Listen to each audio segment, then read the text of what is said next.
¿Qué tal? Buenos días.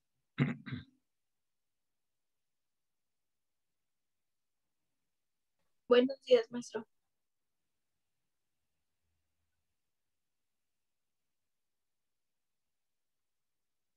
Ya ahorita arrancamos, ¿eh?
Buenos días, maestro. Buenos días. Sí, ya están por ahí, ¿verdad? Sí, maestro, de la tarea que dejó no vi apartado, entonces se lo mandé mejor ahorita por correo. No, de la tarea anterior, ¿verdad? Porque del examen, el examen va a ser hacer una hojita donde pongamos lo que hemos aprendido de psicoterapia, pero eso va a ser para el siguiente miércoles, lo que les había comentado, ¿sí? Ah, ok, es que tenía entendido que era sobre el último tema que habíamos visto. Sí, de hecho se los mandé ahí al WhatsApp. Ok. Sí, pero no era necesario para hoy, cierra el miércoles, por eso todavía no lo programo, creo, todavía no está en la plataforma. Entonces ya el miércoles, bueno, el miércoles lo van a leer, cada quien va a leer su trabajo sobre las causas del suicidio en función de la familia. Les había dicho la vez pasada que Freud, eh, bueno, generó un gran aporte a la psicología, un gran empuje. Este, Prácticamente a partir de Freud se generó mucho el interés hacia la psicología. Todavía hoy en la actualidad, muchísima gente, muchísimos compañeros psicólogos son atacados por otras áreas, por ejemplo, por ingenieros, por inclusive médicos. Fíjense, se supone que el médico lleva mucho de psicología, pero hasta los médicos nos ven feo, creen que es una pseudociencia la psicología y creen que la psicología no sirve para nada, no es útil, no ayuda, o que no estamos para cobrar dinero, o creen, o toda la gente cree que ya sabe cómo se cura, pero que no lo pone en práctica, pero no van con el psicólogo, ¿eh? O sea, es una cosa increíble. Y, y somos víctimas porque nos desdeñan, nos hacen menos. Por ejemplo, los alumnos de preparatoria, si se enteran que tú eres maestro de psicología eres maestro y si eres psicólogo, pues toman la materia como de relleno casi, ¿eh? Casi, no digo idéntico, pues, pero pues es una materia, nomás es tu opinión. Como que tienen la idea de que el psicólogo es nomás opinar. Y no es así, o sea, la psicología es una materia eh, que en los últimos 30 años ha crecido tremendamente. Sí, ya están diciendo que los admita. También entran hasta las 8:38. Bueno, Entonces, sí, se le tiene que dar una nueva revaloración. Miren, Freud les decía que le hizo mucho daño a la psicología porque sus conceptos eran tan radicales y porque pues yo estudié muy a fondo la biografía de Freud en una época, hace algunos años, cuando estudié mi maestría en psicología clínica y psicología de la familia. Me metí muy de lleno con Freud, porque la maestría en psicología clínica era puro Freud, y la de la psicología de la familia era puro hablar en contra de Freud. Entonces yo no sabía ni cómo conciliar una cosa con la otra, pero me enteré de muchas cosas de Freud, ¿verdad? Cosas que pues yo siento que afectaron y generaron un daño para la idea comunitaria de lo que es la psicología. Por ejemplo, ¿por qué no hablar en otros términos? Porque hablaba eh, claro que los libros ya lo traducen diferente, pero él decía, el niño desea matar a su papá y desposar a su mamá en el inconsciente. Así tal cual. Entonces la gente se quedó con la idea, pues este cuate está bien loco, este cuate, o sea, ¿qué onda con que yo fui hijo y no quería matar a mi papá? Y obviamente la negación, claro, ¿no?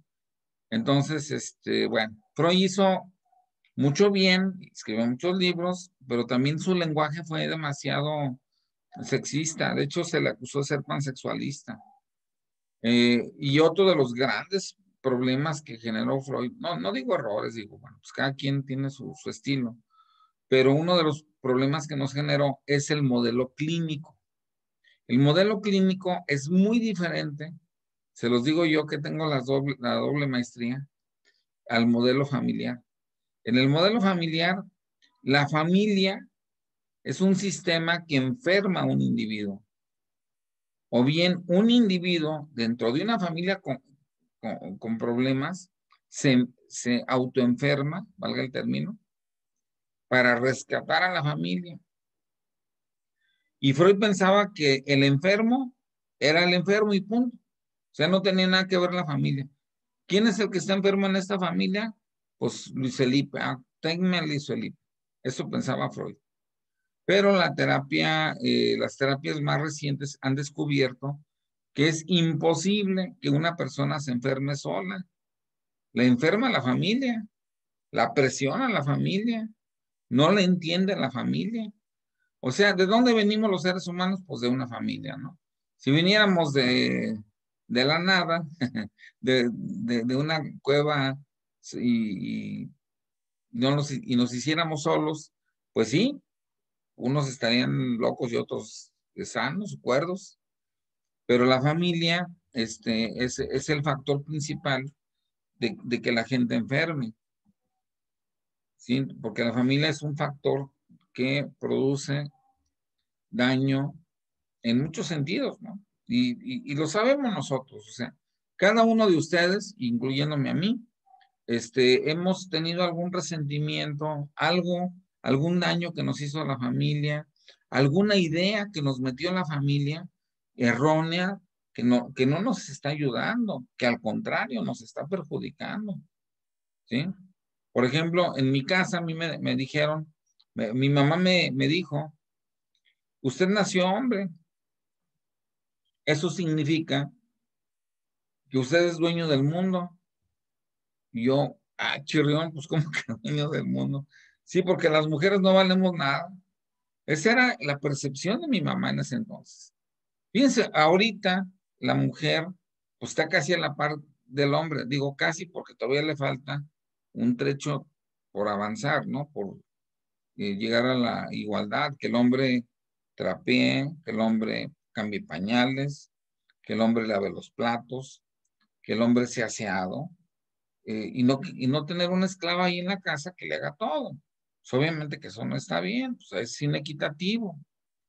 Claro, entendemos que el hombre sale y trabaja, pero necesitamos una buena balanza para sopesar cuánto es el trabajo del hombre, cuánto es el trabajo de la mujer, porque pues, no se vale que haya una situación dispareja ahí. La mujer es igual que el hombre, vale igual que el hombre, y no tiene por qué ser ni más, ni tener más privilegios, ni menos privilegios. Debe ser igual, porque de hecho la palabra, hasta su nombre lo indica, pareja, parejo, ¿no? Que esté parejo todo.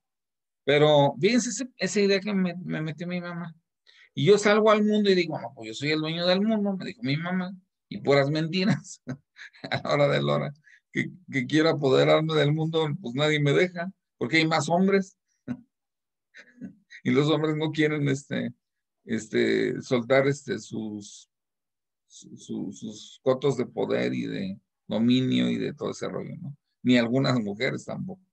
Entonces, bueno, la familia nos mete ideas.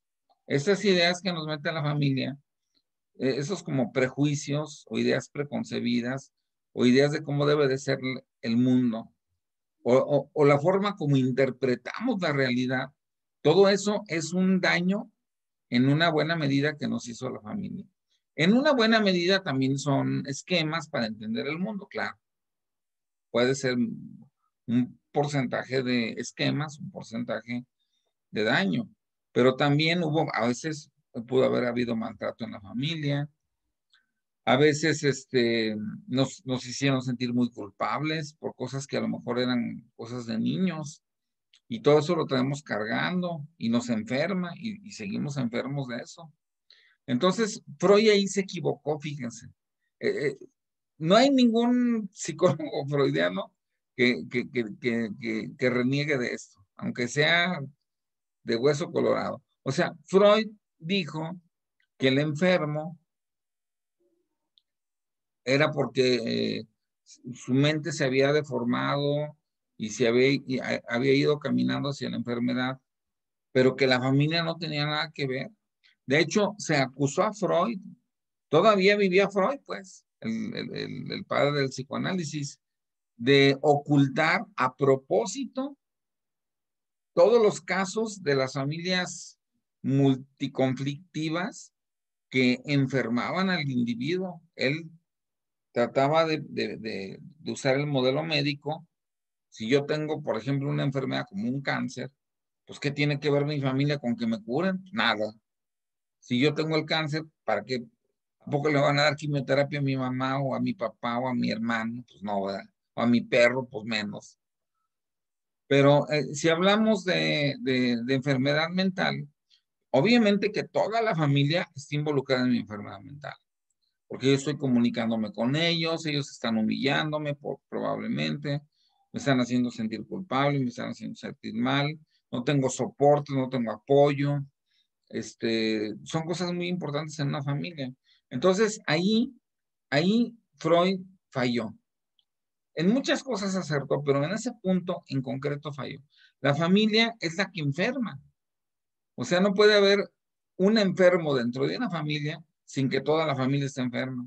Claro que hay gente fuerte en una familia, que hay gente muy sólida, que te responde luego y que se te impone. Y obviamente, pues esa gente parece que no está enferma, pero evidentemente que su forma de ser tiende a enfermar. Entonces, bueno, todo este rollo es para hablar de la psicoterapia familiar sistémica, que es viene ahí en el programa y la vamos a ver más a fondo. Si me dan la materia de psicoterapia, por supuesto, la vamos a ver más a fondo. La psicoterapia familiar sistémica, déjenme compartir pantalla. Y me voy rápido porque pues ya se nos fue volando el cuatrimestre. Ay Dios, ¿dónde está?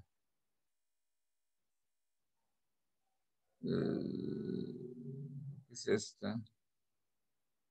Sí, sí es esta. Bueno, miren,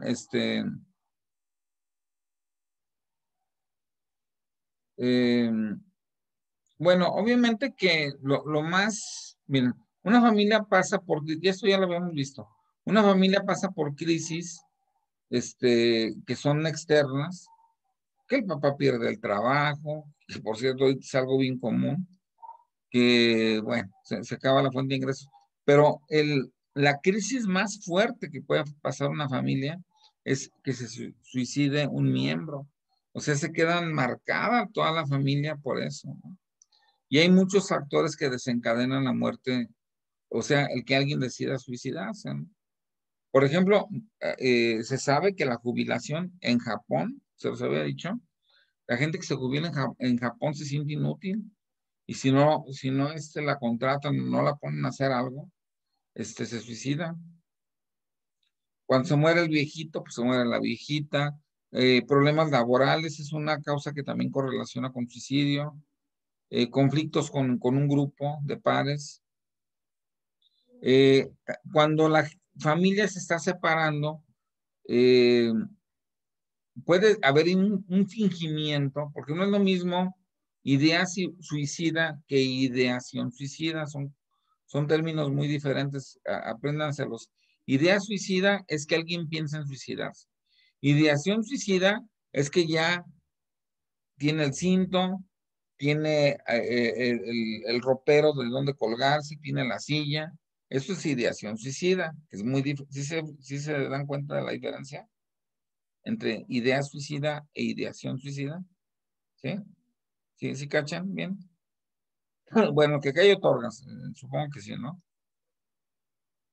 Pero a nivel individual, pues bueno, se habla de una persona que es débil, que no puede enfrentar adecuadamente el mundo. O sea, tú vas al mundo a lo mejor y te despiden de tu trabajo o no te aceptan y llegas a tu familia y lo platicas y te cajetean, te ponen como campeón, que eres un mal hijo, que esto y que lo otro. Bueno, obviamente todo eso incrementa el deseo de que te suicides.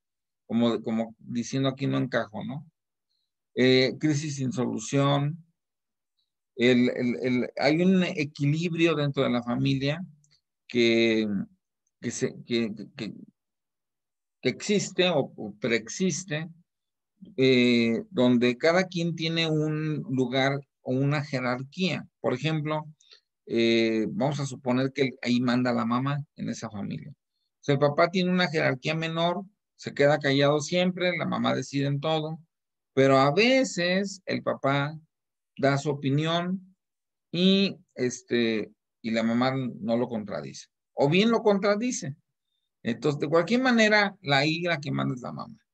Pero tiene menor jerarquía el papá o tiene una jerarquía cercana a la de la mamá, es muy diferente.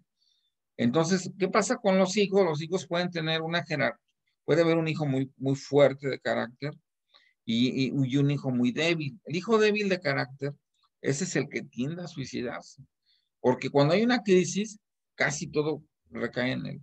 Aunque él no lo haya provocado, siempre, de alguna manera, recae en él, ¿no?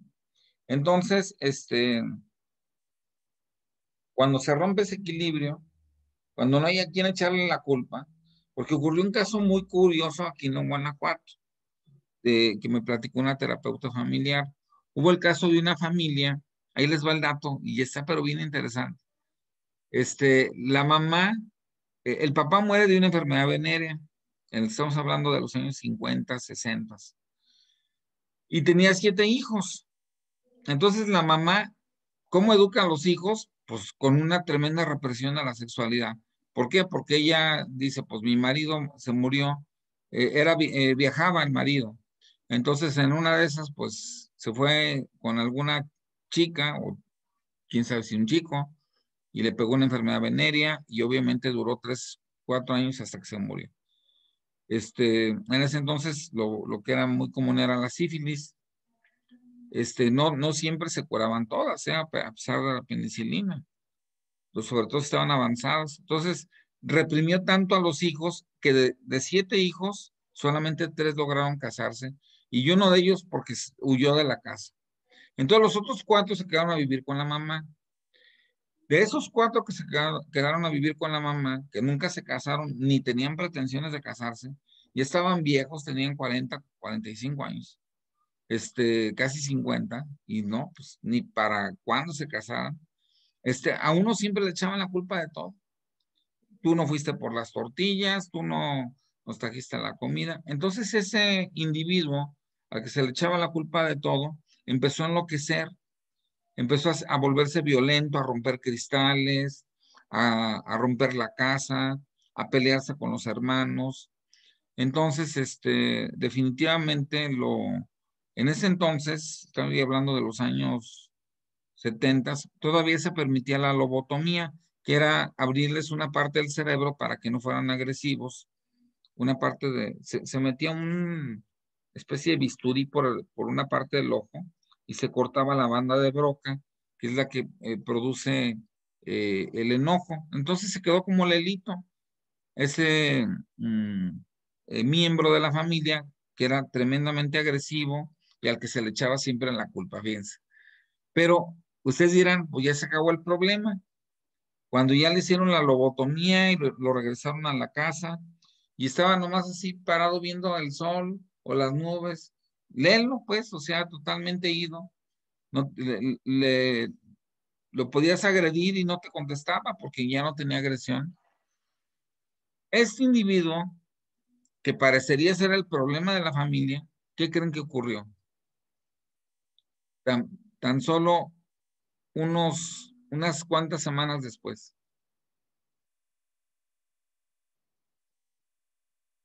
¿Se suicidó, maestro? No, no se suicidó. ¿No? Ya no tenía agresión, le cortaron la banda de Broca. Para que una persona se suicide necesita dos características. Por eso es bien, bien común que se suicide el maníaco depresivo, porque el depresivo a secas usualmente no se suicida, porque le falta el valor, el vigor, la fuerza para suicidarse, y eso se lo da la manía, ¿sí? El maníaco depresivo, ese sí se suicida más fácilmente. El depresivo a secas llora en su cuarto, se come medio litro de helado y sigue llorando, pues. Pero también pudiera suicidarse, pero en general el que más se suicida tiene que tener energía. Sí, porque pues el acto suicida no es, o sea, que mates a alguien o que te mates a ti mismo implica mucha energía, mucha furia, mucha rabia. Y un depresivo no tiene rabia, no tiene furia. Está apaciguado, por así decirlo, ¿no? No, miren, en el caso de esta familia que les digo, al que le hicieron la lobotomía, no tenía agresión, le quitaron la agresión, no se suicidó, pero poquito, a las pocas semanas, otro hermano empezó a ser el malo de la película, por así decirlo. Entonces la mamá decía que se le olvidaron las tortillas, que se le olvidó hacer la comida, ya grandes de edad, 50 años los hijos, la mamá de 70, por poner un ejemplo. No me acuerdo exactamente de qué edad, pero inmediatamente alguien sustituyó al chivo expiatorio. Es lo que se le llama en terapia, en psicoterapia familiar, al chivo expiatorio. O sea, alguien tiene que sufrir o ser el causante de todos los problemas de la familia. Entonces, toda la familia, ya cuando aprendieron quién era el nuevo malo, porque anteriormente el malo, pues ya se había curado, ¿verdad? Ya no era agresivo. Ahora era un nuevo malo. En un principio aguantó, pues, aguantó que lo culparan de todo, pero al rato empezó a agredir. Y la misma historia, se empezó a volver bien agresivo.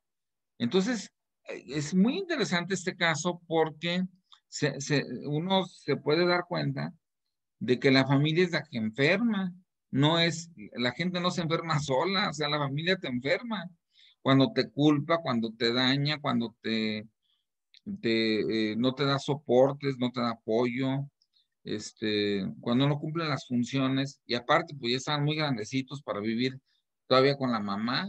O sea, lo lógico es emigrar, casarse, obviamente tener una vida plena en todos los sentidos, sexual, emocional, en fin. No, tenían que contener todos esos impulsos ahí con la mamá, porque vivían con la mamá y eran solteros. Entonces, cuando entre comillas, se cura el malo, pues surge otro malo. Entonces, eso es una prueba de que la familia necesita un chivo expiatorio, alguien en quien depositar las culpas. Esa persona, si está en su sano juicio y poco a poco le empiezan a generar culpas, tarde que temprano puede llegar a una ideación suicida. O sea, cuando se rompe la homeostasis, ¿sí? Miren, una característica del ambiente familiar suicidogénico es que los mecanismos no sean apropiados. O sea, hay gente que es muy inteligente y contesta, espérate, esto no me pertenece a mí, esto no es mi culpa, esto también tú colaboraste, pero hay gente que se queda callada. Y esa es la gente que es más proclive a tener problemas de ideaciones suicidas o de ideas suicidas. Obviamente la depresión pues está detrás, porque la gente siente que no vale, que no tiene nada que hacer en este mundo. La desesperanza, el desaliento. Pero acuérdense que el que se suicida también tiene que tener energía. O sea, no puede ser nada más una baja anímica, también tiene que tener altas anímicas. Entonces, en ese sentido, tiene un pobre control de impulsos, porque el impulso, o sea, si tú controlas tus impulsos, pues nunca te vas a suicidar, ¿verdad? Entonces, tiene que tener muy poco control de impulsos y en un arrebato de furia de que lo están culpando nomás a él, pues se suicida, ¿no? Tiene tendencia a la disociación y alteraciones en la conciencia debidas al propio estrés. En algunos casos hay daño orgánico cerebral, casi la palabra organicidad, no sé si la habían escuchado antes, significa daño orgánico del cerebro. En algunos casos la gente se suicida cuando tiene un daño en el cerebro y no produce ciertas sustancias que la hacen sentir bien, solamente produce las sustancias que la hacen sentir mal, porque tenemos de las dos. Por ejemplo, la adrenalina nos hace sentir mal, la noradrenalina nos hace sentir bien. No es lo mismo sentir miedo que sentir ganas de golpear. O sea, sentir ganas de golpear, pues sí es malo, ¿verdad? Pero nos hace sentir bien. Pero tener miedo nos hace sentir mal, ¿no? Entonces, otro fenómeno, pues es que en los psiquiátricos, toda la gente que intentó suicidarse, por ejemplo, aquí en San Pedro, en la granja de recuperación mental, se les ha aplicado baterías o pruebas. La más famosa es el test de Minnesota, el MMPI, no sé si lo conocen o lo han aplicado, seguramente sí. Aparecen rasgos de psicosis en muchos casos de gente suicida, pero no podemos nosotros adjudicar la psicosis a un problema de ellos, de su cerebro o de su genética, porque la familia también psicotiza. No hay que olvidar eso, la familia también es un factor de psicosis. Hay lo que se le llama la folie à deux, que es cuando vives con una madre esquizofrénica y pues es tu único referente, no tienes tíos, no tienes papá, hermanos, te vuelves esquizofrénico. La madre es esquizofrénica por herencia genética y tú por vivir con ella, porque copias todos sus esquemas. O sea, la esquizofrenia puede venir y de hecho viene más o menos en un 60% por herencia, pero en un 40% por aprendizaje, por convivir con una persona esquizofrénica. Bueno, es una caricatura que le dicen, por el amor de Dios, piensa en su mujer y en sus hijos, y vean la mujer y el hijo, pues como que no se le antoja mucho regresar con ellos. El evento suicida, fíjense, este circulito que ven aquí explica muy bien la situación. Cuando hay estrés familiar, el estrés hace que se cargue hacia un miembro que se le llama chivo expiatorio. En psicoterapia se le llama paciente identificado, no se le llama chivo expiatorio, obviamente. Genera el intento de suicidio. Eso genera ansiedad en toda la familia. Y obviamente la familia lo ve peor, o sea, en vez de decir, pues pobrecito, ya no hay que cargarle la mano, más le cargan la mano porque se quería suicidar. Entonces, esa ansiedad no tiene solución, por lo tanto se deprime el paciente y de ahí viene la ideación suicida, que no es lo mismo que la idea suicida. La ideación suicida es que ya pensó cómo, ya buscó en internet formas de suicidarse o qué sé yo, o en las películas. Pero eso de las películas no es cierto, de que se cuelgan y luego se mueren, eso no es cierto. O sea, eh, necesitas tener una soga, perdón que lo diga, espero que nadie de aquí se quiera suicidar, pero tener una soga por la que camine la cuerda para que te comprime el cuello, porque si te cuelgas con un cinto, pues el cinto no va a hacer esa función aparte de que está grueso, va a permitir que sí circule la sangre. Te va a tontar a lo mejor, pero no te va a matar. En general, las agujetas de zapatos, esas sí matan, ¿eh? Porque sí te generan ¿cómo se dice? Que se te comprime el cuello. Por eso se las quitan a los presos. Los presos no pueden, tienen que usar mocasines, no sé si sabían eso, para que no se suiciden. Y luego viene la pérdida de control, viene el evento suicida y viene más estrés familiar y así se la pasan, ¿no? O sea, estrés familiar, intento de suicidio. Este circulito se repite muchas veces en el paciente suicida, ¿no? Aquí en Guanajuato hubo el caso de un secretario de Educación de hace unos como 20 años, porque yo me enteré del asunto, que se suicidó el hijo del secretario de Educación.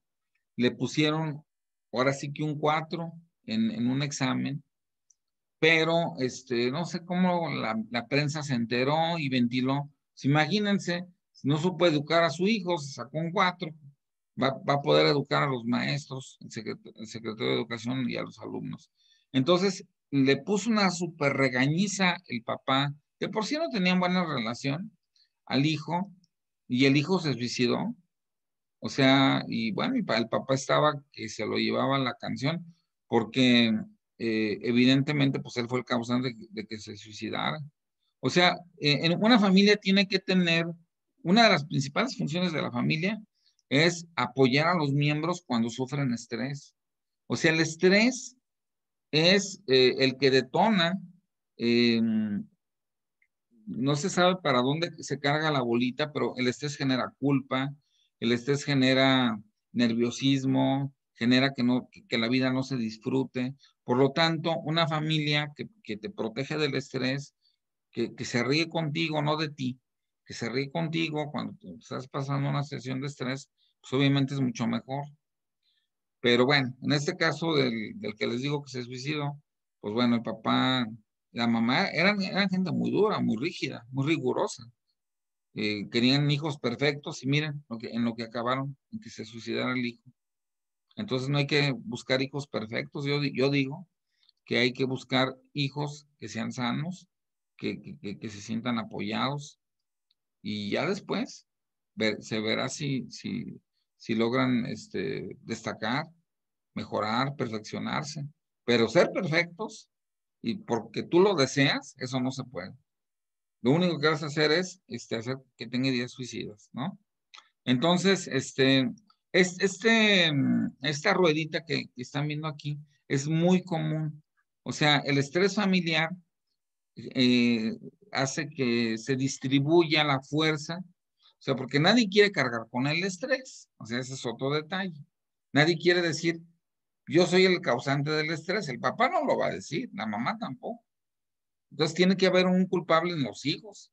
Y entonces en uno de los hijos se carga, y entonces ese es el que tiene el intento suicida.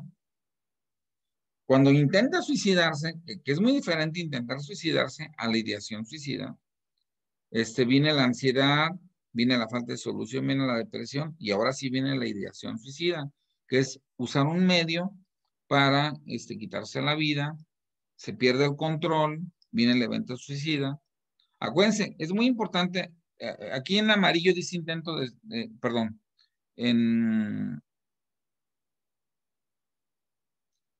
en intento de solución, puede ser que se corte ligeramente las venas, como para decir, déjenme en paz, estoy mal, pero no se está suicidando, porque también hay mucho, entre comillas, pseudo suicida, pero no se crean, toda la gente que intentó suicidarse, aunque no lo logró, tiene muy alta probabilidad de suicidarse de a de veras. O sea, de encontrar un mecanismo que sí lo mate, ¿verdad? Entonces, pues todo esto es, pero hay un significado, miren, por ejemplo, el suicida, hay alguien en la familia, eso lo dice en la psicoterapia familiar, hay alguien en la familia que se empecina, ¿cómo se dice eso? Se agarra de bajada, pero se encarniza con uno de los miembros de la familia, sobre todo el que es más fuerte, se encarniza con uno y le echa la culpa de todo. Y obviamente el que se suicida le quiere mandar el mensaje al que lo trataba muy mal, de que por su culpa fue que se suicidó. O sea, porque obviamente es como una forma de desquitarse. Claro, ya no va a estar vivo para verlo, pero ese es el mensaje, ¿sí? Entonces siempre en psicoterapia familiar hablamos de que el que se suicida siempre manda un mensaje al que más lo presiona en la familia, ¿sí? Pudiera ser también a nivel laboral, pero es menos probable que haya suicidio laboral. Hay más bien hay otro tipo o lo despiden, o se desgasta, o le da mucho estrés, no, o tarda mucho en encontrar trabajo, pero usualmente, les digo, en Japón sí hay mucho suicidio por cuestiones laborales. Entonces hay un mensaje que se lo dirige, el que se pretende suicidar, se lo dirige al que más lo presionó en la familia. Hay frustración, ira, impotencia y todo ese rollo, ¿no? O sea, miren, cuando tú te suicidas, es como si tú mataras a la persona que te presionó en la familia, a la que más te presionó, me refiero. Entonces, el mecanismo del suicida es, el suicida desea matar al que lo presiona, pero no puede hacerlo, porque aparte está mal visto, ¿no? Entonces mata a la otra persona matándose a sí mismo. Eso está súper estudiado. Nadie se suicida porque tenga una bancarrota o así. No, eso pasa en Hollywood, en las películas, de que se aventaban de un edificio porque quebró la bolsa de valores. No, tú llegas a tu casa y tu esposa te comprende y te dice, no te preocupes, yo te quiero a ti, pues, comemos frijolitos, ¿cuál es la bronca? Pues esa persona no se va a suicidar porque tiene soportes, tiene ayuda. Pero obviamente que si la esposa lo rechaza y solamente se casó por su dinero, pues obviamente que pues sí, a lo mejor sí se suicida por eso, ¿no? Pero bueno. Entonces, hay varias características de la familia suicidógena. Por ejemplo, se sabe por estudios retrospectivos que es gente que tiene problemas para cambiar, que tiene roles conflictivos, que la familia, su estructura está alterada. Por ejemplo, en esta familia no hay ningún alcohólico, y si hay un alcohólico, o sea que hay un secreto que guardar. Cuando son sistemas cerrados, o sea que nadie platica nada de su familia, ese es un problema que pudiera conllevar a ese tipo de dificultades, ¿no? También obviamente pues dificultades para manejar el afecto. La familia está hecha para proteger a los miembros, ¿sí? Cuando hay desbalances, se le carga mucho la mano a un hijo y al otro no. Y bueno, obviamente que no se toleran las crisis. O sea, hay familias que en una crisis te apoyan en vez de lo contrario, ¿no? Y bueno, pues vamos a dejarles aquí porque pues sí es mucho rollo. Hasta aquí si quieren, hasta este punto hacemos el ensayo, ¿no? Y nos vemos el miércoles para que me platiquen cada uno de ustedes esa hojita que hicieron. Ya me voy porque nos queda menos de un minuto. Les mando un abrazo con mucho cariño y espero que nos sigamos viendo por aquí en esas